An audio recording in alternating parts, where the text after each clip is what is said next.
When Jane and Elizabeth were alone, the former, who had been cautious in her praise of Mr. Bingley before, expressed to her sister just how very much she admired him.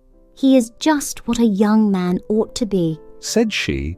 "Sensible, good-humoured, lively, and I never saw such happy manners, so much ease with such perfect good breeding." "He is also handsome," replied Elizabeth. "which a young man ought likewise to be, if he possibly can. His character is thereby complete." I was very much flattered by his asking me to dance a second time. I did not expect such a compliment. "Did not you? I did for you. But that is one great difference between us. Compliments always take you by surprise, and me never.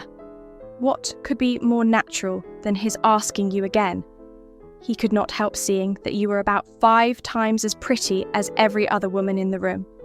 No thanks to his gallantry for that. Well, he certainly is very agreeable, and I give you leave to like him. You have liked many a stupider person." "Dear Lizzie." "Oh, you are a great deal too apt, you know, to like people in general. You never see a fault in anybody. All the world are good and agreeable in your eyes. I never heard you speak ill of a human being in your life." I would not wish to be hasty in censuring anyone, but I always speak what I think. "I know you do, and it is that which makes the wonder. With your good sense, to be so honestly blind to the follies and nonsense of others. Affectation of candour is common enough. One meets it everywhere.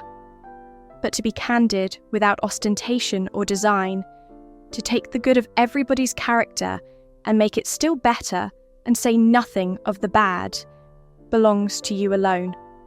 And so you like this man's sisters too, do you? Their manners are not equal to his." "Certainly not at first, but they are very pleasing women when you converse with them. Miss Bingley is to live with her brother and keep his house, and I am much mistaken if we shall not find a very charming neighbour in her." Elizabeth listened in silence, but was not convinced.